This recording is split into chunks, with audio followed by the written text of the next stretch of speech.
Siguiente sutra.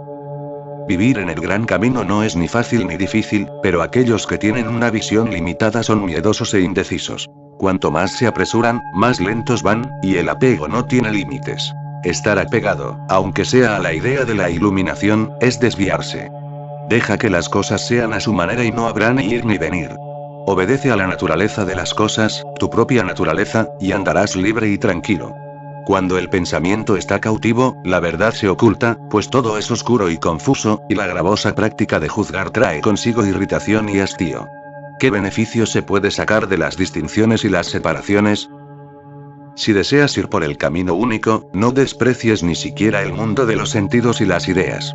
En realidad, aceptarlo plenamente es idéntico a la verdadera iluminación. El hombre sabio no persigue ninguna meta, pero el tonto se encadena a sí mismo. Hay un dharma, una verdad, una ley, no varias. Las distinciones surgen por las tenaces necesidades del ignorante. Buscar la mente con la mente discriminatoria es el mayor de los errores. Hay muchas cosas maravillosas en este sutra.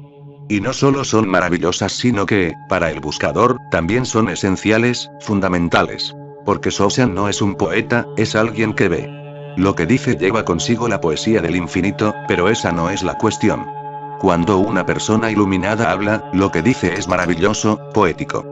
Simplemente por su forma de ser, en todo lo que de él sale resuena él, va él, su fragancia. Pero esa no es la cuestión. No te pierdas en la poesía, porque la poesía es parte de la forma y la verdad no tiene forma alguna. La forma en que Shoshan dice las cosas es hermosa y poética, pero recuerda, no te pierdas en su poesía. No te pierdas en la poesía de los Upanishad, del Gita, de las palabras de Jesús. En sí misma la forma es hermosa, pero esa no es la cuestión. Entra en el contenido, no te quedes en el recipiente. Para el buscador lo esencial es el contenido, entender el contenido y convertirse en él. Porque no hay verdad más allá del entendimiento. De hecho, el entendimiento en sí mismo es la verdad. Decir que a través del entendimiento se alcanza la verdad no es cierto, porque no hay otra verdad aparte del entendimiento. El entendimiento es la propia verdad. ¿Entiendes? Te has convertido en la verdad. La verdad no está en algún lugar esperándote a ti para ocurrir. Se revela a través de tu entendimiento, se revela dentro de ti. Estas instrucciones de Shoshan son para el buscador, y cada palabra tiene un gran significado. Vivir en el gran camino no es ni fácil ni difícil, siempre que haya una meta, el camino podrá ser fácil o difícil. Depende de dónde estés, de cuánta distancia haya entre tú y la meta, de que para llegar allí haya una autopista o tengas que caminar por un sendero. ¿Está el camino señalado en el mapa o tienes que encontrar tu propio camino? Si existe una meta será o fácil o difícil, depende. También depende de si has caminado por ese camino antes. ¿Conoces el camino? Si es así, entonces será fácil, pero si no conoces el camino, entonces será difícil. ¿Eres un buen viajero? Depende de tu condición física, de tu condición mental, que sea fácil o difícil. Pero la verdad no es en absoluto una meta. Así que ¿cómo va a ser fácil o difícil? Hay gente que dice que la verdad es muy difícil. Estas palabras proceden de su total ignorancia. Hay otra escuela opuesta que dice, la verdad es fácil. No tiene nada de difícil. Solo hay que comprender, es fácil. También estos están diciendo algo que no es correcto. Y ambas posturas pueden ser entendidas por la mente. ¿Es difícil? Entonces la mente puede encontrar técnicas, caminos y medios, para hacerla fácil. Hace 3000 años viajar era algo realmente difícil. Ahora es tan fácil. Como cualquier otra cosa. Tú simplemente entras en un avión y no haces nada, solo descansas. Y cuando te hayas terminado el té, ya habrás llegado. Si la meta es difícil se puede hacer fácil. Eso es lo que Maharishi Mahesh Yogi va enseñando en Occidente. Que ha descubierto una técnica de alta velocidad. Si la meta es difícil, entonces, por supuesto, te resultará muy difícil viajando en un carro, pero si viajas en avión te será más fácil. ¿Hay acaso una meta? Este es el quid de la cuestión. Si hay una meta, en algún lugar, en la lejanía, entonces hay posibilidad de hacer caminos, medios, vehículos, más fáciles. ¿Pero acaso hay una meta? Shoshan dice que no la hay, así que ¿cómo va a ser fácil o difícil? Y si no hay una meta, ¿cómo va a haber un camino? Y si no lo hay, ¿cómo va a haber métodos y técnicas para llegar a ella? Imposible. Sosan dice que no es ni fácil ni difícil, puesto que no existe ninguna meta en absoluto. Vivir en el gran camino no es ni fácil ni difícil, entonces ¿qué es este gran camino? Este gran camino es tu naturaleza. Tú ya eres eso. Es por eso que no es una meta. No es algo que esté en el futuro. No se necesita tiempo para que ocurra. Tú siempre has estado en él. Ya es. Ya estás en la meta, tú existes en la meta. No puedes existir fuera de ella, ni hay posibilidad de que te salgas de ahí. Por muy lejos que te vayas no puedes salirte de ahí. Donde sea que vayas tu Tao irá contigo. Es tu naturaleza intrínseca. No es prescindible, no puedes ponerla a un lado y olvidarla. Ya estás ahí porque ese ahí es aquí. No necesitas mirar al futuro. Simplemente estate aquí, y lo encontrarás. Si lo buscas, no lo encuentras. No busques, solo sé, y ahí está. Y te reirás, porque siempre ha estado ahí. Era solo debido a tu búsqueda que no te dabas cuenta, que al tener tanta prisa no podías verlo dentro de ti. Vivir en el gran camino no es ni fácil ni difícil, pero aquellos que tienen una visión limitada son miedosos e indecisos. Cuanto más se apresuran, más lentos van, y el apego no tiene límites. Estar apegado, aunque sea a la idea de la iluminación, es desviarse. Deja que las cosas sean a su manera y no habrá ni ir ni venir. Deja que las cosas sean a su manera y no habrá ni ir ni venir. Eres el camino y la meta. No hay ninguna distancia entre tú y la meta. Eres el buscador y lo buscado. No hay ninguna distancia entre el buscador y lo buscado. Eres el devoto y la devoción. Eres el discípulo y el maestro. Eres el medio y el fin. Ese es el gran camino. Ha estado siempre a tu alcance. En este mismo instante estás en él. Despierta, y estás en él. Te vas a dormir, y permaneces en él, solo que al estar dormido no puedes verlo. Y entonces te pones a buscar. Tú eres como un borracho buscando su hogar, pidiendo algo que está justo delante de tus ojos. Pero en tus ojos no hay claridad. Están llenos de opiniones, de distinciones, están llenos de palabras y teorías. Por eso tu visión es borrosa. Por lo demás, lo que sea que estés buscando está justo delante de ti. Los hindúes emplean el método de mirarse la punta de la nariz. Simplemente te sientas en silencio y te miras la punta de la nariz, sin hacer ninguna otra cosa. A la gente le parece gracioso, porque vaya una tontería. ¿Qué vas a conseguir con eso? Pero se ha perdido su significado. Lo que los hindúes quieren decir con esto es que está justo delante de ti, justo en la punta de la nariz.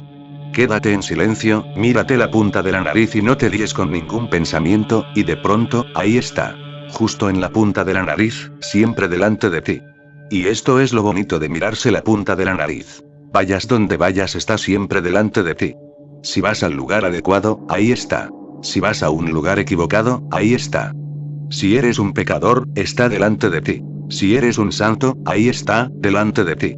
Cualquier cosa que hagas, ponte boca abajo, en la postura de Shirsasana, y ahí está, delante de ti. Duérmete, y ahí está. Despierta, y ahí está. Esto es lo que quiere decir mirarse la punta de la nariz, porque hagas lo que hagas, no puedes ponerla en otro sitio que delante de ti. En cuanto te mueves, se mueve. Solo mirándote la punta de la nariz entenderás que la verdad está justo delante de ti. A donde sea que vayas, va contigo. No puedes perderla, así que no es cuestión de encontrarla. Entender que no la has perdido, pero fíjate. Normalmente nunca te miras la punta de la nariz, porque siempre estás mirando otras cosas, interesado por otras cosas. Nunca te miras la punta de la nariz. Y los hindúes tienen otra hermosa teoría. Dicen que cuando alguien empieza a mirarse la punta de la nariz, significa que su muerte está próxima, que morirá antes de que hayan pasado 6 meses. Cuando empieza de verla sin hacerlo voluntariamente, cuando haga lo que haga va viéndose la punta de su nariz, morirá en un período de 6 meses. Hay algo de verdad en esto.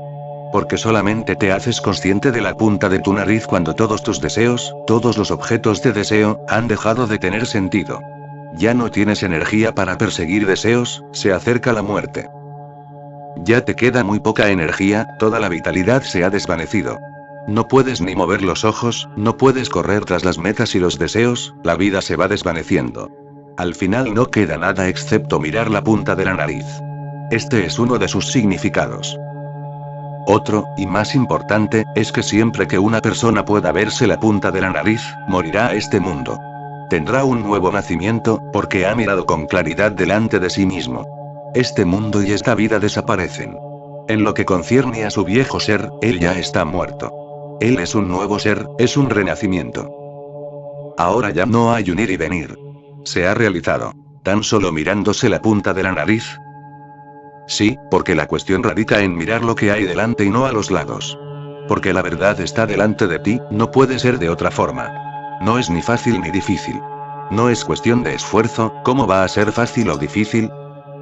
Es cuestión de despertar, no es cuestión de esfuerzo, no es cuestión de hacer algo. Al hacer, te perderás, porque te absorberá el hacer. Y si haces algo, será fácil o difícil. Es cuestión de no hacer. ¿Cómo va a ser fácil o difícil el no hacer? El no hacer está completamente más allá del mundo del hacer. Es solamente ser. ¿Cómo puede el ser resultar fácil o difícil? Ser es simplemente ser. Este es el gran camino. El único esfuerzo está en llegar a conocer y verse la punta de la nariz, solo en mirar con claridad delante de ti. Pero aquellos que tienen una visión limitada son miedosos e indecisos. Cuanto más se apresuran, más lentos van, parece contradictorio pero le ocurre a todo el mundo. Eso es lo que te ha ocurrido a ti. Cuanto más rápido vas, más lento eres. ¿Por qué? Porque vas sin mirar delante de ti, y la meta está aquí. Cuanto más rápido te mueves, más rápido te alejas. Si alguien se fija en tu velocidad creerá que eres rápido, pero si se fija en lo que te pierdes, verá que eres lento. Cuanto más rápido vas, más lento. No vayas a ningún sitio. Estate aquí. E inmediatamente llegas. No hay ningún espacio que recorrer ni ningún tiempo que trascender. Estate aquí. Haz del aquí y el ahora tu único mantra, no necesitas nada más. Estate ahora y aquí. No vayas a ningún sitio, ya sea rápido o despacio. Si miras hacia la meta, entonces te estás alejando. Tu velocidad es peligrosa, va en contra de la meta, porque no se necesita velocidad. Simplemente tienes que parar y mirar. Algunos vienen y me preguntan, ¿cuándo me iluminaré? ¿Cuándo? Si les digo, ahora, no me pueden creer. Y yo digo que ahora. Y siempre lo digo y lo diré. Si te pierdes este ahora, entonces será en otro ahora, pero siempre ahora. No hay otro tiempo. Cuando ocurra, ocurrirá en el ahora, y siempre que ocurra ocurrirá en el aquí. Aquí y ahora no son dos palabras, al igual que el espacio y el tiempo no son dos palabras. Einstein acuñó un nuevo término, espacio-tiempo. Formó una palabra con las dos, espacio-tiempo, porque descubrió científicamente que el tiempo no es otra cosa que la cuarta dimensión del espacio, así que no es necesario usar dos palabras. Y aquí y ahora tampoco son dos palabras. Miles de años antes que Einstein, místicos como Sosan fueron conscientes de ello. Es aquí ahora. Hay que unir estas dos palabras, son una, porque el ahora no es más que una dimensión del aquí. La cuarta dimensión. Aquí ahora es una palabra. Y cuando ocurra, ocurrirá en el aquí ahora. Puede ocurrir ahora, no hay necesidad de esperar. Pero no te decides, tienes miedo. Eso crea el problema. ¿Qué significa tener miedo? ¿Qué ocurre dentro cuando tienes miedo? Quieres algo, y al mismo tiempo no lo quieres. Esta es la situación de una mente temerosa. Quiere y no quiere porque tiene miedo.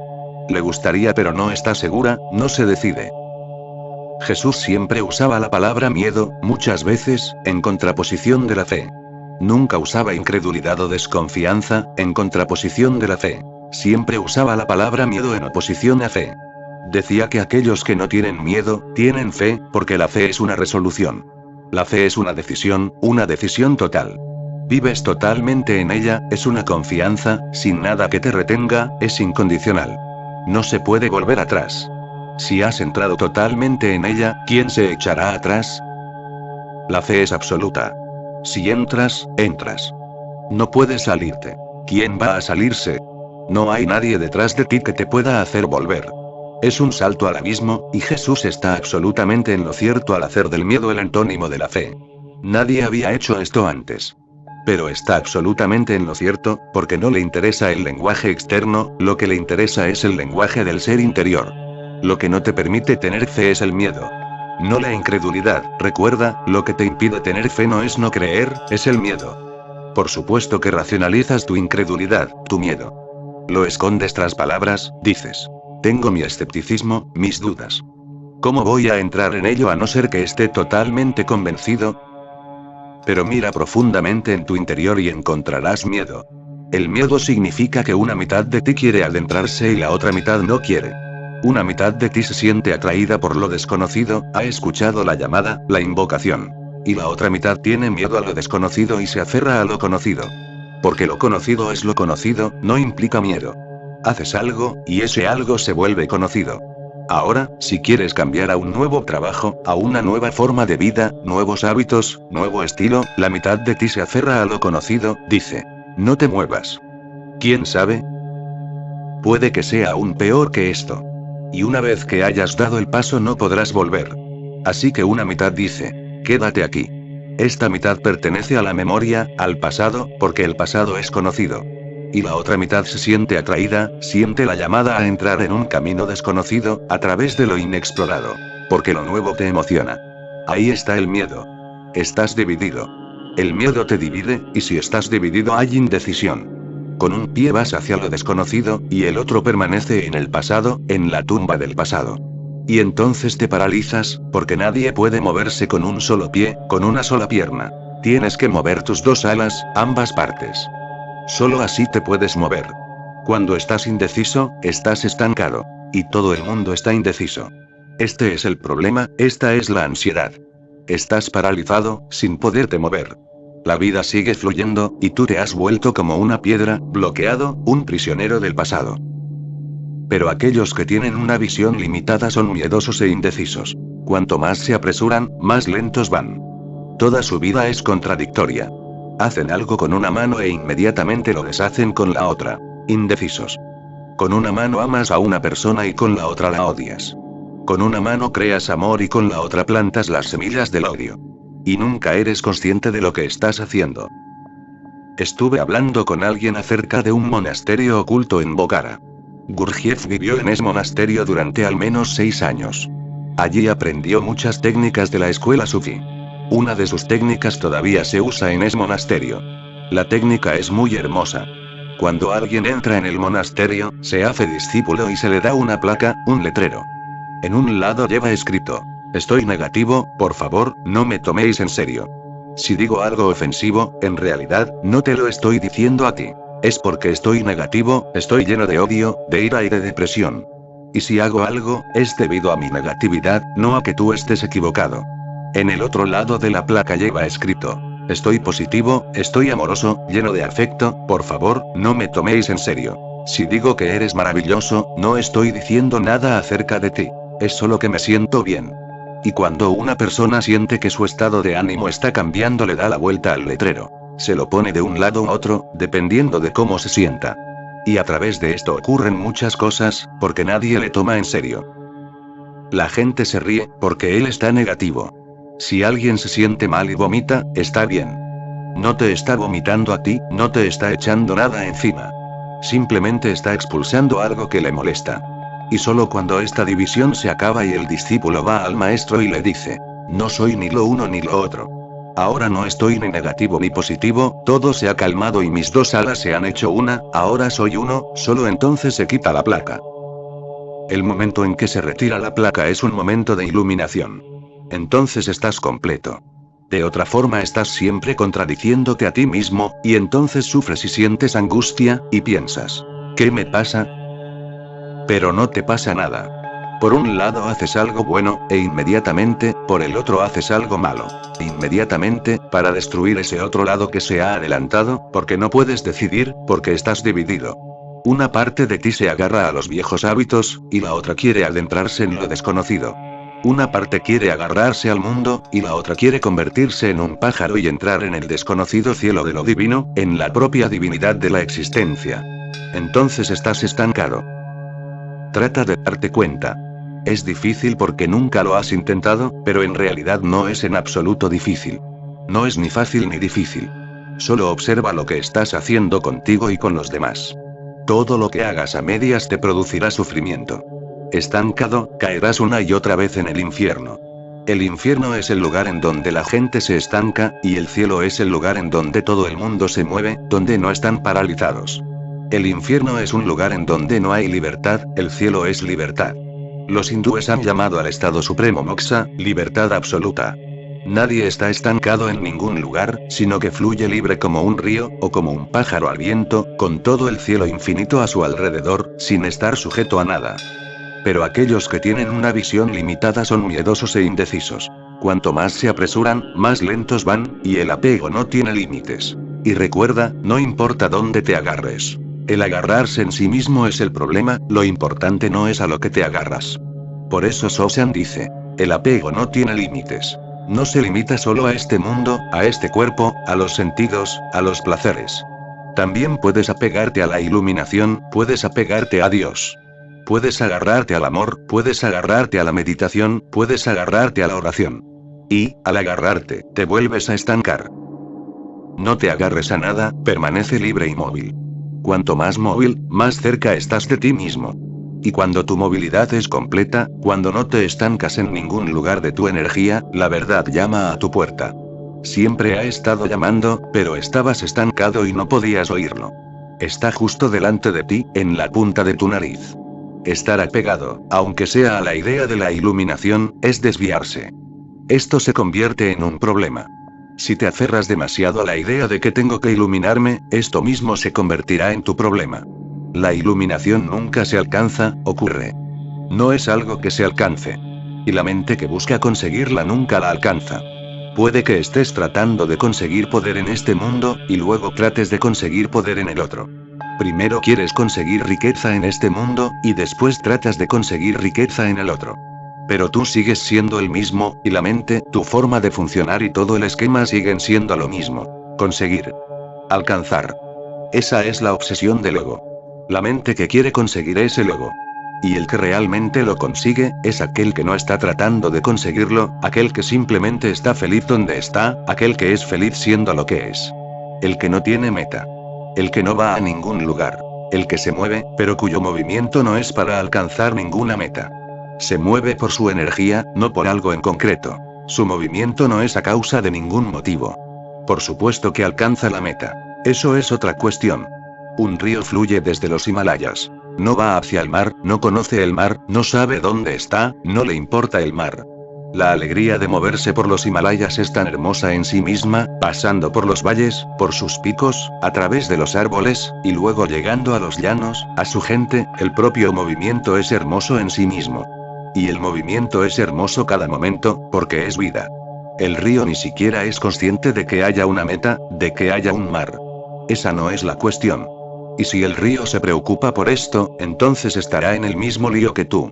Entonces se parará en todos los sitios y preguntará por dónde ir. ¿Cuál es el camino a seguir? Y tendrá miedo porque no sabrá si dirigirse al norte, o al sur, o al este, o al oeste. ¿Hacia dónde ir? Y recuerda, el océano está en todos los sitios. No importa que te dirijas al norte o al este o al oeste. El océano está en todos los sitios, por todas partes. Está siempre delante de ti. No importa de dónde vayas. No preguntes por el camino, pregunta cómo moverte mejor. No preguntes por la meta no está fija en ningún sitio. Donde sea que vayas, ve danzando. Alcanzarás el océano. Eso es seguro. Le sucede a los ríos pequeños, a los grandes. Todos lo alcanzan. El arroyo es muy pequeño, no te puedes imaginar cómo ese pequeño arroyo alcanzará el océano, pero lo alcanza. No es cuestión de grande o pequeño. La existencia es infinitamente generosa con todo el mundo. El tamaño no tiene importancia. Los árboles pequeños florecen, los árboles grandes florecen. La cuestión es florecer. Y cuando un árbol pequeño florece, no es menos feliz que cuando lo hace uno grande. La felicidad es exactamente la misma. La felicidad no es cuestión de tamaño, no es cuestión de cantidad. Es la cualidad de tu ser. El río pequeño danza y llega, el río grande danza y llega. Todos vosotros sois como ríos, todos alcanzáis el océano.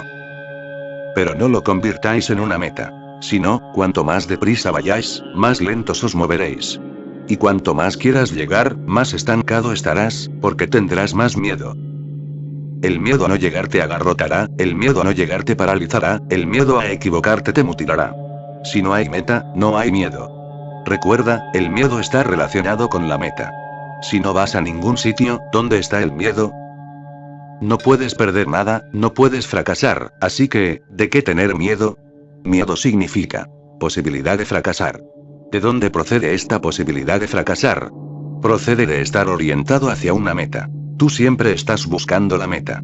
Algunas personas vienen y me preguntan: hemos estado meditando durante 3 meses. Y no ha ocurrido nada. No va a ocurrir nada, porque estás esperándolo. Ni siquiera puedes esperar que ocurra, porque hasta el esperar se convierte en un esfuerzo interno. Tú simplemente miras, te relajas. Cuando ya no estás ahí, ocurre. Y nunca va a ocurrirte a ti. Ocurrirá solo cuando el barco esté vacío, cuando la casa esté vacía. Cuando bailas pero no hay un bailarín, cuando observas pero no hay un observador, cuando amas y no hay un amante, ocurre. Cuando caminas y no hay un caminante adentro, ocurre. No esperes, no hagas ningún esfuerzo, no crees ninguna meta, o hasta la iluminación se convertirá en una prisión. En Oriente le ha pasado a muchísima gente. Millones de personas toman sannyas, se hacen bhikkhus budistas, sannyasins hindúes, se van a los monasterios, y allí se quedan atascados. Vienen a mí y son exactamente igual que todo el mundo. Hay gente que se atasca en el mundo de los negocios, y ellos están atascados en un monasterio. Esa es la única diferencia. Unos fracasan en lo mundano y ellos fracasan en el monasterio. Pero nunca se preguntan, ¿por qué fracasas? Tú creas tu propio fracaso. Si estás buscando una meta, te convertirás en un fracasado. Al final, la mente orientada hacia una meta es una barrera, la mayor de las barreras. Simplemente sé. Lo supremo llegará. Deja que la decisión y el problema sean de lo supremo, no tuyos. Déjaselo a lo supremo, sabe más. Deja que sea el problema de Dios, deja que sea Él quien se preocupe. Tú no te preocupes. Simplemente goza de la vida tal como fluya, mientras dure. Canta y baila, y deja que Dios se preocupe. ¿Por qué te preocupas tú? Simplemente despreocúpate. Y no pretendas alcanzar nada, porque hacer eso es crear la mayor tensión que le pueda ocurrir a la mente humana. Entonces no puedes mirar aquí ahora, entonces miras hacia adelante, a la lejanía, al futuro. Hacia la meta, la utopía, la ciudad dorada, Shambhala. Allí. Y tienes que alcanzarla, así que corres. ¿A dónde vas? ¿De quién huyes? ¿Por qué corres? Shambhala está aquí y ahora, la utopía ya ha ocurrido. Jesús dice a sus discípulos: ¿a quién esperáis? Yo estoy aquí. Hasta sus discípulos preguntaban: ¿cuándo llegará el Mesías? ¿Cuándo? Porque los judíos habían estado esperando durante siglos la llegada del Mesías y cuando llegó no estaban dispuestos a darle la bienvenida. Todavía le están esperando. Jesús ha venido y ellos están esperando todavía. Y aun cuando Jesús no estaba ahí, ha habido muchos otros Jesús. Han estado viniendo siempre. Dios siempre es abundante. A veces es un Mahoma, a veces un Jesús, a veces un Buda, a veces un Sosan, un Chuang-Tse. Dios rebosa, está continuamente rebosando, no puede hacer otra cosa. No es un tacaño. Pero los cristianos dicen que solo tuvo un hijo. ¿Acaso es impotente? ¿Quedó impotente tras el nacimiento de Jesús? Parece absurdo, el único hijo legítimo, el unigénito.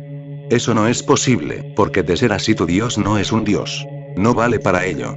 Los maometanos dicen que solo hay un profeta. Mahoma es el último de los profetas. ¿Por qué el último? ¿Es que su Dios se ha muerto? ¿No puede mandar ningún mensaje mejor? ¿No puede mejorarlo? ¿Ha dejado de ser un creador? Porque la creatividad siempre significa una autotranscendencia, constantemente trascender. Un pintor sigue pintando, y sigue trascendiéndose a sí mismo. Alguien le preguntó a Van Gogh: ¿cuál de tus cuadros es el mejor? Él contestó: este que estoy pintando ahora. Unos días más tarde el mismo hombre volvió a preguntarle lo mismo. Y Van Gogh le contestó: ya te lo he dicho. Este. Y entonces estaba pintando otro cuadro. Este que estoy pintando ahora es el mejor. Dios es una sobreabundancia, una infinita sobreabundancia. Cuando llega Mahoma, Mahoma es el mejor. Cuando llega Buda, Buda es el mejor. En realidad, él nunca se repite. Siempre crea lo mejor, sin comparaciones. Pero la gente sigue esperando. No ven al mensajero en la puerta porque sus ojos no están ahí. Sus ojos están en alguna otra utopía, en algún otro lugar. Ellos no están ahí, no están en casa. Dios viene a ti muchas veces y se marcha, porque estás ausente. Nunca estás donde estás. Y Él llama allí, pero tú no estás. Deja que Él se preocupe, tú no te preocupes. Simplemente mantente fuera de la preocupación. Y estas son las dos únicas alternativas. O estás preocupado o estás extático, pero ambas cosas juntas no pueden existir. Si estás extático, estás locamente extático. Si estás preocupado, estás locamente preocupado. Hay dos tipos de locos. Hay una locura que procede de las preocupaciones y otra que procede de ser, de la sobreabundancia de ser. La elección es tuya. O ser un loco preocupado en el diván de algún psiquiatra, o puedes volverte un loco de Dios, como San Francisco o Sosan. Entonces toda tu vida se vuelve una danza, un éxtasis infinito, una bendición que crece y crece. Cada vez aumenta más y sigue aumentando, y no tiene fin. Comienza, pero nunca acaba. Deja que las cosas sean a su manera y no habrá ni ir ni venir. Allí está la gracia infinita, sin ir ni venir. El silencio infinito, sin ir ni venir. Tan solo deja que las cosas sean a su manera. No te interpongas en su camino, no intentes cambiar nada. Esto es algo muy difícil de entender para la mente, porque a ella le encanta cambiar. Si eres un pecador, quieres volverte un santo. Si eres feo, quieres volverte guapo. Si eres malo, quieres hacerte bueno. La mente va cambiando, tratando de cambiar, y ella te atrae porque parece que sí, que puedes mejorar, así que trata de cambiar. Pero no puedes mejorar, y entonces te estancas porque ya eres lo mejor.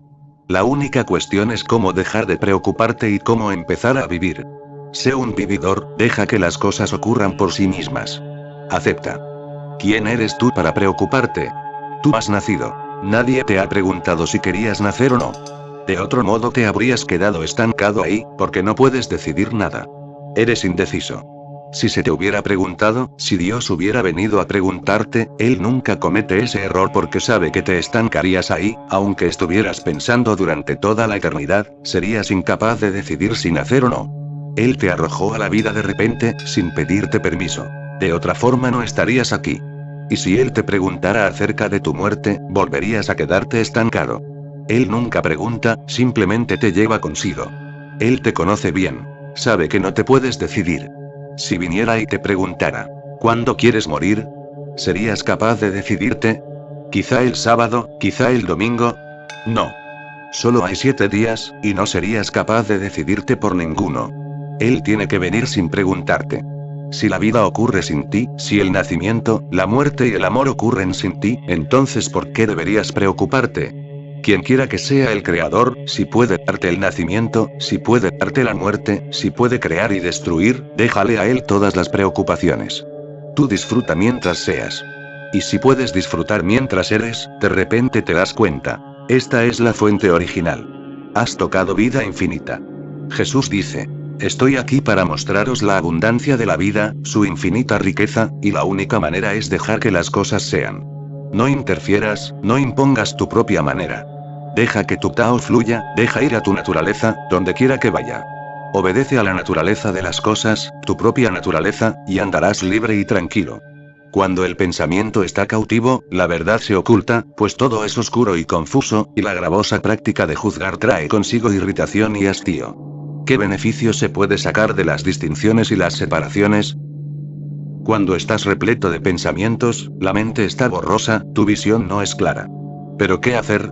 Ahí están los pensamientos. Déjalos estar ahí. Tú no te impliques. Déjalos estar ahí. No te involucres en ellos. Se mueven por sí solos, déjalos que se muevan. ¿Por qué tendrías que involucrarte y molestarlos? Fluyen como un arroyo. Déjalos fluir. Tú siéntate en la orilla y descansa. Diles a tus pensamientos: está bien, si hay nubes en el cielo, si hay árboles, ríos y océanos en la tierra, ¿por qué no va a haber pensamientos en mi mente? Acéptalos. Está bien. Si los aceptas y les dices que está bien, sentirás un cambio repentino, porque ellos necesitan tu energía para moverse. Y si no te involucras, poco a poco la energía se retira por sí sola. Se va haciendo menor y menor. Y llega un momento en el que los pensamientos vienen solamente cuando se les necesita. Los pensamientos en sí no son una carga. Lo que es una carga son los pensamientos innecesarios, ellos son los que nublan tu visión. Esta niebla es debida a los pensamientos innecesarios. Cuando te quieres mover usas las piernas. Cuando quieres pensar usas los pensamientos. Cuando te quieres comunicar usas la mente.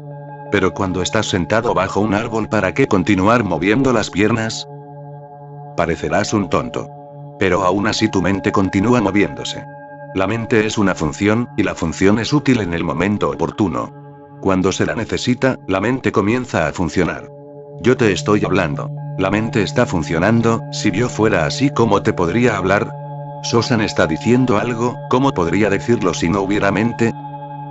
Pero en el momento en que ha dejado de hablar la función se anula, entonces no hay mente. Igual que no hay piernas, porque cuando no se mueven no están ahí. Cuando tienes hambre comes. Cuando te quieres comunicar usas pensamientos. Cuando no tienes hambre no sigues comiendo. Sin embargo, hay gente que continúa masticando chicle, que fuma. Pero masticar y fumar son solo sustitutos de la comida. A ellos les gustaría estar comiendo constantemente, pero eso es imposible porque el cuerpo no lo toleraría, así que tienen que hacer algo con la boca. Y por eso mastican chicle, fuman, o hacen algo. Por ejemplo, en el pasado a las mujeres no se les permitía hacer todas esas estupideces que a los hombres les están permitidas. No se les permitía fumar, no se les permitía masticar chicle o cosas por el estilo. No estaban bien vistas. Así que, ¿qué hicieron? Empezaron a hablar. Es por eso que las mujeres hablan más, porque necesitan un sustituto. La boca tiene que estar siempre ocupada. Y ellas empezaron a hablar. No se puede encontrar dos mujeres sentadas que no estén hablando. A no ser que sean inglesas, que no son mujeres en absoluto. Se las ha reprimido tanto que se han vuelto como zombies. Si no es así, las mujeres siempre están cotorreando. Como los pájaros en los árboles, cotorreando. Precisamente el otro día unas cuantas mujeres estaban trabajando aquí, en el jardín. Se pasaron todo el día charlando. El día entero. Sin razón alguna, pero charlaban. Es solo la boca que quiere comer constantemente. Ves a la gente sentada en el teatro. Están constantemente moviendo las piernas. ¿Por qué se sientan? Tendrían que salir y moverse. Están haciendo las dos cosas. No pueden sentarse en silencio. Y eso es lo que le ocurre a tu mente. La mente es buena en sí misma. Todo es bueno en sí mismo, en su lugar. Cuando la mente sea necesaria, úsala. Cuando no sea necesaria, ponla a un lado. Tú sigues siendo el maestro y todo lo demás es una función. Pero la mente ha asumido el mando.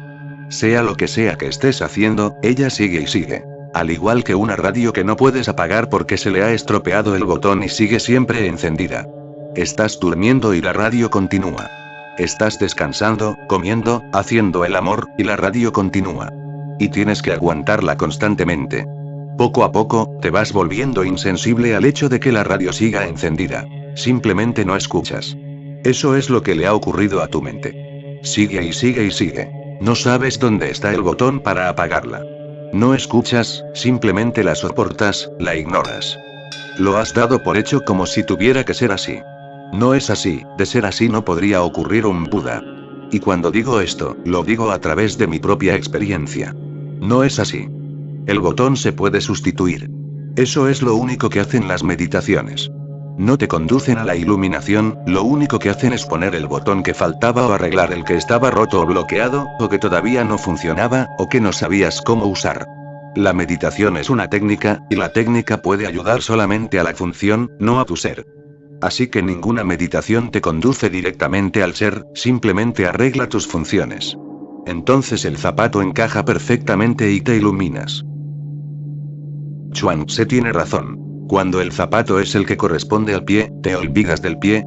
Cuando cada función encaja, el cuerpo se olvida. Cuando cada función encaja, este mundo de apariencias desaparece. Estás iluminado. De repente todas las cosas están iluminadas tal como son. Si deseas ir por el camino único, no desprecies ni siquiera el mundo de los sentidos y las ideas. Esto es hermoso. Sosan dice. No desprecies ni siquiera el mundo de los sentidos y las ideas. Hay dos tipos de personas. Uno es el que va luchando contra los sentidos. Tratando de matar al cuerpo, tratando de no disfrutar a través del cuerpo, de no enamorarse, de no comer con placer. Luchan contra sus sentidos, se convierten en grandes ascetas. Son básicamente masoquistas, disfrutan torturándose a sí mismos. Pero la sociedad les respeta, y ese respeto se vuelve un aliciente. Se les considera grandes hombres porque los sentidos no les atañen. Y no pueden ser grandes, porque los sentidos son las puertas para encontrar el infinito que te rodea. Los sentidos son las puertas. Por estas puertas el infinito entra en ti y tú entras en el infinito. Ellos van cerrando sus puertas. Entonces sus casas, sus cuerpos, se convierten en prisiones, y sufren. Y cuanto más sufren, más se les respeta y se les venera. Porque la gente cree que han hecho algo milagroso, que han trascendido el cuerpo. No hay ninguna necesidad de trascender el cuerpo. Lo único que tiene que ocurrir es que el cuerpo funcione correctamente, perfectamente. Es un arte, no se trata de ninguna austeridad. No se trata de austeridad. No tienes que luchar contra él, solo tienes que entenderle.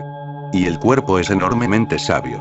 Más sabio que tu mente, recuérdalo, porque el cuerpo ha existido durante mucho más tiempo que la mente. La mente es una recién llegada, es una niña. El cuerpo es muy antiguo, muy antiguo. Una vez tuviste forma de roca. El cuerpo estaba ahí, pero la mente se encontraba profundamente dormida. Luego, te convertiste en un árbol. El cuerpo estaba ahí, con todo su follaje y sus flores. La mente aún permanecía profundamente dormida, no tanto como en la roca, pero aún así, estaba dormida. Luego te convertiste en un animal, en un tigre. El cuerpo estaba vibrante de energía, pero la mente no estaba funcionando. Luego te convertiste en un pájaro. Y luego en un hombre. El cuerpo ha estado funcionando durante millones de años. El cuerpo ha acumulado mucha sabiduría, es muy sabio. Así que, si comes demasiado, el cuerpo te dice, para. La mente no es tan sabia. La mente dice, tiene un sabor exquisito. Come un poco más. Si escuchas a la mente, entonces ella se vuelve destructiva para el cuerpo, de una u otra forma. Si escuchas a la mente, primero dirá, sigue comiendo, porque la mente es tonta, es una niña. No sabe lo que está diciendo. Es una recién llegada, todavía no ha aprendido. Todavía no es sabia, es inexperta. Escucha al cuerpo. Cuando el cuerpo diga, tengo hambre, come. Cuando el cuerpo diga, para, hazlo. Escuchar a la mente es como si un niño estuviera guiando a un anciano. Ambos se van a caer en una zanja. Si escuchas a la mente al principio estarás demasiado en los sentidos, y después te hartarás. Y cada sentido te producirá infelicidad, te producirá más ansiedad, más conflicto, más dolor. Comer demasiado te causará dolor, y vomitarás. Dañará todo el cuerpo. Entonces la mente dirá, comer es malo, así que ayuna. El ayuno también es peligroso. Si escuchas al cuerpo, nunca comerá en exceso ni nunca de menos. Simplemente seguirá el Tao. Algunos científicos han estado trabajando en este problema y han descubierto un fenómeno muy interesante. Los niños pequeños comen cuando tienen hambre y se van a dormir cuando tienen sueño. Ellos escuchan a sus cuerpos. Pero los padres, los confunden, los obligan. Es la hora de la cena, o de la comida, o de esto y aquello, o es la hora de dormir. Venga. No les permiten seguir a sus cuerpos. Así, un investigador probó a dejar a niños a su libre albedrío. Trabajaba con 25 niños. No se les obligó a irse a dormir ni se les forzó a levantarse. Durante 6 meses no se les obligó a nada. Y de ello sobrevino una comprensión muy profunda. Durmieron estupendamente. Tuvieron menos sueños, sin pesadillas, ya que las pesadillas procedían de las imposiciones de sus padres. Comían bien, pero nunca demasiado. Tampoco menos de lo necesario, y a veces incluso no comían nada. Cuando el cuerpo no lo sentía, no comían y nunca se enfermaron debido a la alimentación. Se llegó a entender algo que nadie hubiera sospechado, algo milagroso. Solo Sosan, Lao Tse o Chuang-Tse pueden entenderle, pues son maestros del Tao. Fue todo un descubrimiento. Se llegó a entender que si un niño enfermaba, entonces no comía ciertos alimentos. Y los científicos trataron de entender por qué no comían esos alimentos. Los analizaron y descubrieron que, para esa enfermedad en particular, esos alimentos eran nocivos. ¿Cómo podría haberlo sabido el niño? El cuerpo sabe. Y cuando el niño estaba creciendo, comía más de aquello que era necesario para su crecimiento. Entonces lo analizaban y descubrían que esos ingredientes eran de gran ayuda para el crecimiento. Y según iban creciendo tomaban otros alimentos, porque sus necesidades iban cambiando. Un día un niño comía algo y al día siguiente ni siquiera lo probaba. Y los científicos se dieron cuenta de que el cuerpo tiene su propia sabiduría. Si permites que el cuerpo se exprese, vas por el camino correcto, el gran camino. Y esto no solo ocurre con la alimentación, sino que también ocurre con todas las cosas de la vida. Tu sexo se enferma por tu mente, tu estómago se enferma por tu mente. Interfieres con el cuerpo. No interfieras. Prueba, aunque solo sea durante 3 meses. No interfieras. Y te volverás muy sano, te invadirá el bienestar. Sentirás que todo va bien, el zapato encaja. Pero el problema es la mente. La mente tiene su propia función. Cómo relacionarte con otros, cómo moverte en este mundo en el que vive tanta otra gente, cómo conducir un coche, cómo seguir las normas del tráfico, cómo no crear un peligro para los demás o para ti mismo, cómo mirar hacia adelante y hacer planes. La mente es como un radar. Mira hacia adelante, hacia dónde moverse, cómo moverse, pero la base sigue siendo el cuerpo. Las personas que están en contra del cuerpo y destruyen sus sentidos tardarán más tiempo en descubrir su iluminación que aquellas que escuchen a sus sentidos y sigan sus consejos. Si escuchas a tus sentidos te vuelves sencillo. Desde luego nadie va a respetarte, porque dirán de ti: este es un hombre sensual. Y un hombre sensual está más vivo que un hombre no sensual. Pero a nadie le interesa la vida. Todo el mundo está interesado en venerar algo que ya esté muerto.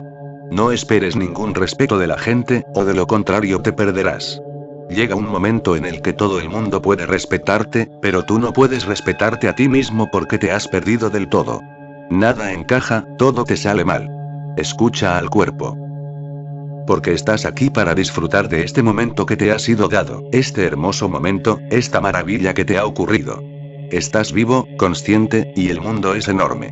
El ser humano es un milagro en este pequeño planeta, muy, muy pequeño, diminuto.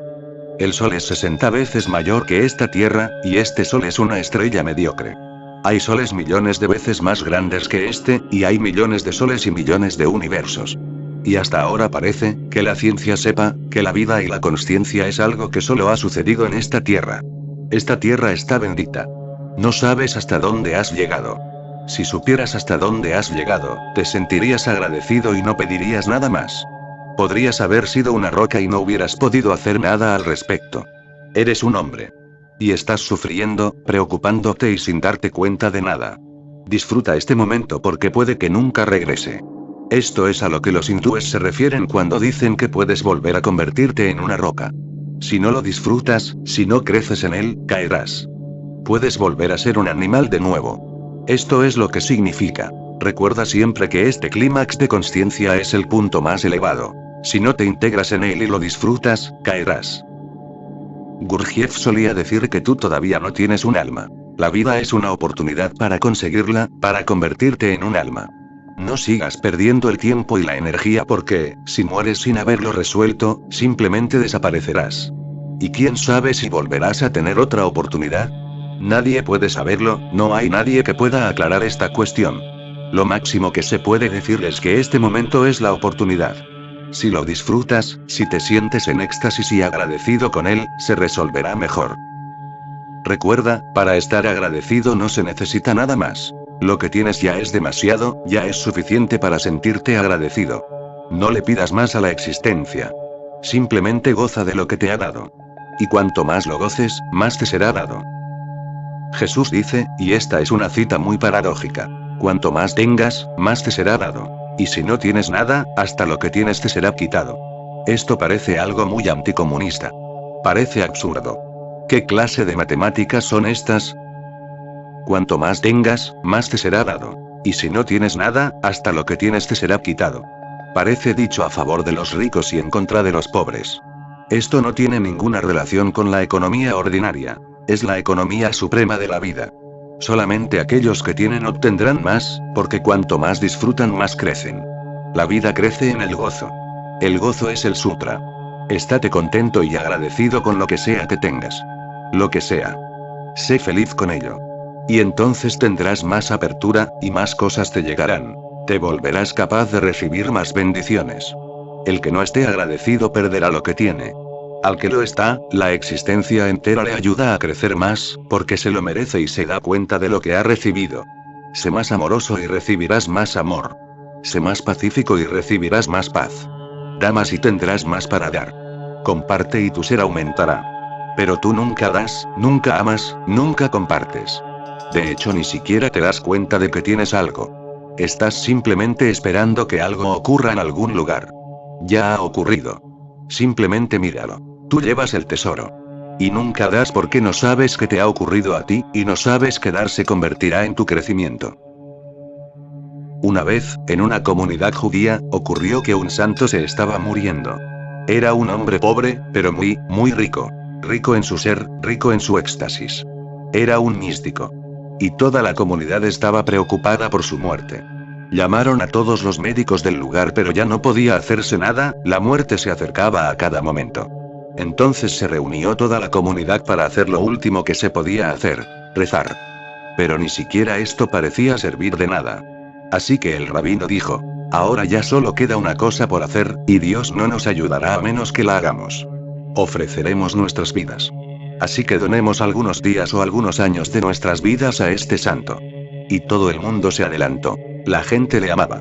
Alguien dijo: yo ofrezco 5 años. Otro: yo 1 año. Algún otro: 1 mes. Y otro más: 1 día. Incluso hubo un avaro que dijo: 1 minuto. Pero hasta eso, piensa, no te rías, hasta 1 minuto de vida no es poca cosa, no es algo insignificante. Cuando te estés muriendo, echarás de menos a ese minuto. Entonces Mullah Nasruddin, que también estaba allí, se acercó. Él no era judío, pero también amaba a ese místico. Y dijo: 20 años. Nadie podía creerse lo que había oído. Un judío que estaba sentado justo detrás de él le tiró del pantalón y le dijo: ¿qué estás haciendo, Nasruddin? ¿Te has vuelto loco? 20 años. ¿Qué significa eso? Eso es demasiado. ¿Acaso te has vuelto loco? Pero si ni siquiera eres judío. Nasruddin dijo: de la vida de mi mujer. Nadie está dispuesto a compartir nada. Y a no ser que compartas no recibirás más, porque no serás digno de más. No lo merecerás. Exige, y lo perderás. Da y lo obtendrás. Esta vida, tal como es, ya es demasiado. Sé dichoso en ella, en sus pequeñas cosas. Hasta el alimento debería convertirse en un sacramento. Hasta darse la mano tendría que convertirse en una oración, debería ser una ofrenda. Hasta el estar con la gente debería convertirse en una profunda alegría. Porque lo que a ti te ha ocurrido no ha ocurrido en ningún otro lugar. Shoshan dice: si deseas ir por el camino único, no desprecies ni siquiera el mundo de los sentidos y las ideas. Porque también ellos son hermosos en sí mismos. Si no te involucras en ella, ¿qué hay de malo en una idea? Es una hermosa flor. La mente es buena si está en su lugar. Hay una enseñanza de Gurdjieff, y por cierto muy relevante para el hombre moderno. Él dice que todos tus centros están mezclados. Su pureza se ha perdido, todo interfiere con todo. Y tiene razón. Cuando haces el amor no necesitas la mente, pero ella sigue funcionando. En realidad haces el amor con la mente, no con el centro sexual. El sexo no es malo, el sexo es algo hermoso en sí mismo.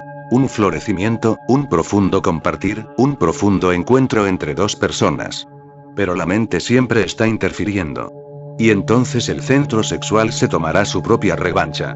Mientras estudias el Gita, el Corán o la Biblia, el sexo te vendrá a la mente, y te pondrás a pensar en él. Tiene que ser así, porque has perturbado el centro sexual, así que él se tomará la revancha. Observa los anuncios. Si quieres vender algo, primero tienes que hacerlo sexualmente atractivo. Da igual que vendas un automóvil o un dentífrico. Tendrás que meter una mujer desnuda en el anuncio. Primero tendrás que encontrar una mujer desnuda. No importa lo que quieras anunciar. Es como si lo que quisieras vender no fuera la pasta de dientes, sino la mujer desnuda, el sexo. Si vendes jabón, tendrás que añadirle algún hermoso cuerpo desnudo. He oído que a una modelo italiana que llevaba muchos años trabajando como modelo para los anuncios de una marca de jabón, cuando se hizo mayor y ya no le importaba a nadie, le preguntaron: ¿qué clase de jabón usa usted realmente? Y ella contestó: ninguno, porque todos son nocivos para la suavidad de la piel. Yo simplemente uso lana humedecida, por eso mi piel se conserva tan hermosa. Pero he ayudado a vender todo tipo de jabones, y se venden. Cuando Benjamín cumplió 100 años, yo le pregunté: ¿cuál es el secreto para vivir tantos años? Él contestó: espera un poco. En 7 días todo se aclarará, y entonces te lo podré decir. Yo le volví a preguntar: ¿qué pasa? ¿Qué es lo que tiene que aclararse? Él dijo: muchas compañías financieras están detrás de mí, así que mi abogado está aclarando las cosas. ¿Qué vitaminas he tomado? ¿Qué alimentación he llevado? En este momento yo no lo sé, pero en una semana todo estará claro y todo el mundo lo sabrá. Las ideas en sí mismas son hermosas. No hay nada que sea malo. Todo es bueno si está en el lugar adecuado. Y todo se vuelve dañino si está en un lugar inadecuado. Entonces no encaja nunca. Y esto es lo que pasa contigo. Todo está mal. Cuando haces el amor, entra la mente. Cuando meditas, entra el sexo. Cuando comes, entra la mente. Cuando te duermes, entra la comida. Todos los centros están mezclados en un caos. Deja que cada centro sea puro, deja que cada centro funcione por su propio derecho, a su propio tiempo. Tiene su propio tiempo, su propio carácter y su propio periodo. No le dejes que se vaya a los otros centros. Y empieza con la mente, porque ella es la mayor perturbadora, la que más ruido arma y la que se mete en el terreno de todos los demás centros, quiere dominarlo todo. Elimina esa dominación. Cada sentido debería ser puro y gozar de su propio derecho. No hay necesidad de que la mente entre. Entonces cuando goces de la mente, ningún centro interferirá. Entonces no será un problema, porque todos los demás centros son inocentes. Tu mente es astuta. Y tú escuchas al astuto, nunca escuchas a los inocentes sentidos. La mente es lista, calculadora. Todos los demás sentidos son simplemente inocentes y no pueden luchar contra la mente porque la mente es un gran político, y los sentidos son gente sencilla. El sexo es simple y la mente lo condena. El centro sexual no puede hacer otra cosa que ver cómo la energía se va a canales equivocados. Disfruta de cada sentido en sí mismo. Y cuando lo estés disfrutando, fúndete en él, para que no quede ninguna energía que se pueda mover a ningún otro sitio, que toda la energía esté en él. En ese momento no hay mente, en ese momento no hay nadie. Te conviertes en energía sexual.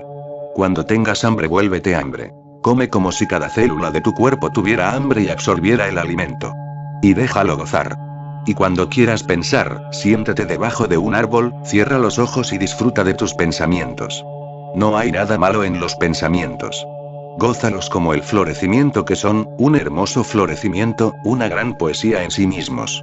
Entonces llega una claridad, entonces tus aguas no están turbias, entonces el lodo se asienta y puedes ver a través de las cosas. Si deseas ir por el camino único, no desprecies ni siquiera el mundo de los sentidos y las ideas. En realidad, aceptarlo plenamente es idéntico a la verdadera iluminación. Si puedes aceptar plenamente lo que quiera que seas, eso es la iluminación. No pienses que cuando te ilumines verás luces y tendrás visiones. Eso es completamente absurdo. Eso ocurre en el camino, pero es solo parte de la mente, no tiene nada que ver con lo supremo. Todas tus luces y experiencias proceden de la mente. La energía se mueve en el cuerpo. Hay sentidos sutiles que se ocultan en él. Cuando estos sentidos se activan, puedes sentir muchas cosas. No hay nada malo en ello, disfrútalo, pero no creas que eso es la iluminación. La iluminación ocurre solo cuando no hay ninguna queja en ti, cuando no vas a ningún sitio, cuando no hay ni deseo ni condena ni juicio. Simplemente existes, con una aceptación total, entonces hay iluminación. La iluminación es algo muy ordinario. No es nada extraordinario, no es nada especial. Porque lo especial es la búsqueda del ego. Es algo muy normal. No hay demanda, no hay nada que añorar ni nada a lo que agarrarse. Simplemente eres, y eres feliz. Feliz sin causa alguna. Recuérdalo. Esa es la diferencia entre la felicidad y el éxtasis. Tu felicidad tiene una causa. Cuando viene un amigo, te alegras. ¿Durante cuánto tiempo? Durante un rato. Después te alegrarás de que se vaya. ¿Qué clase de felicidad es esta? Es causada, y las causas desaparecen. Más tarde o más temprano te hartarás y desaparecerán. El éxtasis es una felicidad sin causa. Simplemente tal como eres, eres feliz. Sin ninguna explicación. Obsérvalo en su totalidad. Nunca piensas en por qué eres desgraciado. Simplemente eres desgraciado. Y en cambio, siempre que eres feliz, empiezas a preguntarte, ¿por qué estoy feliz? El sufrimiento parece ser algo natural. En cambio, la felicidad parece ser algo innatural que solo ocurre algunas veces. El sufrimiento es tu estado natural y la felicidad tu anhelo. Una persona iluminada es simplemente feliz, de la misma forma que tú eres simplemente desgraciado. Simplemente feliz. Nunca desgraciado. Aunque a veces el zapato le apriete, él simplemente lo pone en su sitio. No es sufrimiento, es simplemente dolor físico. Es una incomodidad, pero no sufrimiento. Simplemente pone el pie en su sitio. Se cambia de zapato o camina sin zapato. Un iluminado puede sentir la incomodidad, pero nunca el sufrimiento. Porque ¿cómo va a ocurrir el sufrimiento? Al no haber ninguna causa para su éxtasis, el sufrimiento es imposible. Si no tiene una causa, ¿cómo vas a quitárselo? Sin causa, no tiene opuesto. Esto es Ananda. Los hindúes tienen una palabra, Ananda. Éxtasis bendito, alegría sin causa, sin razón alguna. Por eso, siempre que alguien está en éxtasis, el mundo entero piensa que está loco. Le preguntarán, ¿por qué estás en éxtasis? ¿De qué te ríes? Como si reírse fuera un crimen. Y si dices, simplemente me río. Reírse es bueno. Ellos no lo pueden entender. Porque ellos para reírse necesitan que haya tensión. Y en esto se basan todos los chistes. ¿Por qué te ríes cuando alguien cuenta un chiste? ¿Qué ocurre en ti? ¿Qué hace el chiste? Crea una tensión. La historia continúa y te va intrigando más y más, te vas poniendo cada vez más tenso, porque no puedes imaginarte qué rumbo va a tomar. Entonces, de repente, hay un giro, y el giro es tal que nunca te hubieras imaginado que fuera así. Si ya te lo esperas, lo cual quiere decir que te sabes el chiste, no te reirás. Simplemente dirás que el chiste era malo, porque no se ha creado esa tensión. Cuando no conoces el chiste, o no sabes cómo va a seguir, se crea la tensión. Esperas, estás atento. ¿Qué ocurrirá? Y de repente la historia toma un cariz que no te esperabas. Y la tensión se libera, y te ríes. Esta risa es una liberación de tensión, tiene una causa. ¿Por qué te causa placer el sexo? Porque es una tensión. Tú comes, respiras, se crea cierta energía. La vida siempre te da más de lo que necesitas. La vida es abundante, la vida es un lujo, un perfecto lujo. No le importa cuáles sean tus necesidades, siempre te da más de lo que necesitas. Esta energía extra se acumula en el cuerpo. Eso es la energía sexual. Al acumularse se crea una tensión en tu cuerpo. Entonces la tensión surge y tienes que liberarla. Cuando esa tensión se descarga te sientes feliz, relajado. Puedes dormir. Pero el truco está en la tensión. Así que si haces el amor con excesiva frecuencia y no se acumula esa tensión, se vuelve soso. El chiste se vuelve soso, no tiene gracia. Si haces el amor con demasiada frecuencia, te hartarás.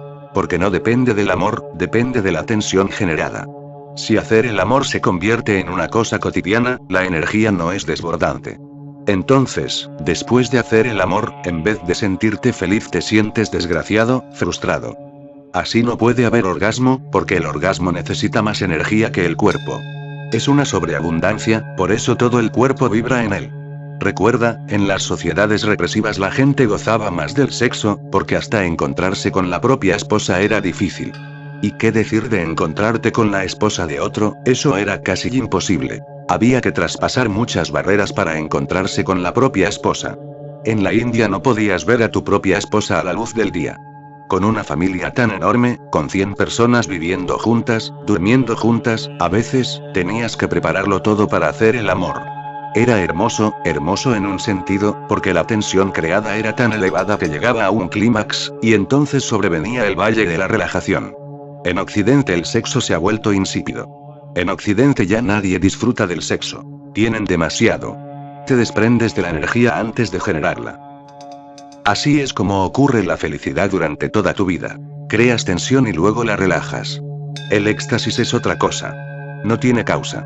No es una tensión y una liberación, no tiene nada que ver con la tensión y la liberación. Es simplemente la felicidad que llega cuando te sientes bien con la existencia, cuando sientes que aceptas. Cuando sientes que aceptas, de repente sientes que toda la existencia te acepta. Entonces puedes bendecir al todo, y el todo te bendice a ti. El éxtasis no tiene causa. Y no se te puede quitar. Tú no puedes hacerme desdichado. Como mucho, me puedes hacer sentir incómodo, eso es todo. No existe opuesto al éxtasis, Ananda. No tiene ninguna causa en absoluto. Por eso puede ser eterno. Sin embargo, lo que necesita de una causa no puede ser eterno. Cuando desaparezca la causa, el efecto desaparecerá. En realidad, aceptarlo plenamente es idéntico a la verdadera iluminación. El hombre sabio no persigue ninguna meta, pero el tonto se encadena a sí mismo. Todas tus metas se convierten en grilletes, se convierten en prisiones. Estás enjaulado en ellas. Y por eso sufres, y entonces preguntas, ¿cómo ser libre? Libérate de las metas y serás libre. No hay que hacer nada más. No crees metas, y no habrá cautiverio. Hay un dharma, una verdad, una ley, no varias. Las distinciones surgen por las tenaces necesidades del ignorante. Buscar la mente con la mente, discriminatoria, es el mayor de los errores. ¿Qué estás haciendo cuando creas una meta? ¿Quién crea la meta? La crea la mente, y luego la mente busca una forma de alcanzarla. Entonces la mente inventa técnicas, métodos, maneras. Y tú sigues esas técnicas y esos métodos. ¿Qué es lo que estás haciendo? Estás siguiendo a la mente, te estás moviendo en círculos. La meta es creada por la mente, los medios son creados por la mente, y la mente te dirige. ¿Cómo vas a alcanzar la no mente con la mente? Y la mente está tensa, porque no se puede relajar. Depende de los opuestos. Está condenada a permanecer moviéndose de extremo a extremo. Puede condenar, puede apreciar, pero no puede aceptar totalmente. Y la totalidad es la meta. Y solo se puede llegar a través de la aceptación. La mente no puede aceptar, solo puede negar. Y cuando niega se siente muy bien, debido al ego. El que niega eres tú. Cuando el ego acepta se siente muy mal, porque cuando no hay negación, cuando no hay lucha ni conflicto ni a dónde ir, ¿qué va a hacer? Es como si para ti, simplemente estar aquí y ahora no tuviera sentido. La felicidad está ocurriendo en cualquier otro lugar, ¿qué estás haciendo tú aquí? Una vez sucedió que, dos vagabundos estaban descansando bajo un árbol. El lugar era muy tranquilo y hermoso. Un arroyo burbujeaba justo al lado y soplaba una agradable brisa fresca. Uno de los vagabundos le dijo al otro: en este instante, no me cambiaría ni por un tío que tuviera $50.000. El otro dijo: ¿y si ese tío tuviera $100.000, qué? El primero respondió: ni aún así. El segundo continuó hablando y dijo: imagínate que tuviera $1.000.000. Entonces el primero se entusiasmó, e incorporándose, dijo: bueno, eso ya es otra cosa. Ahora estás hablando de una verdadera pasta. Así es como funciona la mente. Imaginación, sueño. Y el sueño se convierte en la verdadera pasta. En realidad no hay nadie con quien cambiarse, pero la emoción se ha creado. En cuanto piensas en algo, inmediatamente te emocionas. Hasta con una foto de una mujer desnuda te excitas. De ahí que exista tanta pornografía en el mundo. Es solamente una foto, líneas y colores sobre un papel, nada más. Ahí no hay nadie, y tú lo sabes perfectamente, pero le ocultarás esa foto a los demás, y cuando estés solo te pondrás a meditar en ella. ¿Qué estás haciendo? La mente es solo imaginación, pero tú te emocionas. Y cada vez que te emocionas, la mente te ha vendido algo. Pero entonces serás desgraciado, porque la mente puede venderte la idea pero nunca puede proveerte la mercancía. Ese es el problema. No tiene material que surtir. Puede venderte la idea, es un buen vendedor, pero no tiene nada que entregar. Y cuando llegues y pidas que se te entregue, te surtirá con cualquier otra cosa. La mente te ha vendido ideas del futuro, pero no puede proporcionártelas porque el futuro nunca llega. Y cuando quiera que llegue siempre será el presente. La entrega es en el presente, y el vendedor habla del futuro. La entrega es aquí, y la mente piensa en términos de esperanza, de sueño, de imaginación. Acepta la realidad tal como tú eres y tal como es el mundo. No intentes cambiar nada. Y surge la iluminación. Y entonces todo cambia, porque ya no eres el mismo. Si tú cambias algo, nada cambiará. Si aceptas, todo se transforma, todo se ilumina con una luz que nunca antes habías visto. De repente se escucha una música que nunca antes habías escuchado, se revela una belleza que estaba oculta. Se abre una puerta, la oscuridad desaparece y un sol se levanta. Pero eso ocurre solamente cuando estás a gusto contigo mismo. Es algo que ocurre, no es el resultado de tus esfuerzos. Y no te sientas infeliz, porque si no es un resultado, entonces ¿qué puedes hacer tú? Siéntete feliz porque no dependa de tu esfuerzo. Puedes lograrlo en este mismo instante. No hay necesidad de posponerlo. El entendimiento es aceptación. La aceptación es iluminación. Los budistas, y Sosan es budista, los seguidores de Buda, tienen una palabra en particular para aceptación. Ellos lo llaman Tethata. Quiere decir, sin queja, sin condena, sin deseo. Quiere decir que las cosas simplemente son como son. Así es el camino. Esencialidad. Y uno vive en la esencialidad. Ocurra lo que ocurra, uno está dispuesto a dejar que ocurra. Donde vaya la vida, uno va con ella. Lo que ocurra es bueno. No creas un conflicto, estás de su lado. No nadas, flotas. Y nunca nadas contracorriente. Simplemente flotas con la corriente, y poco a poco no sabes quién es quién, ni qué es qué, quién es el río y quién es el que se ha vuelto parte del río. Tú te conviertes en el río. Esto es la iluminación.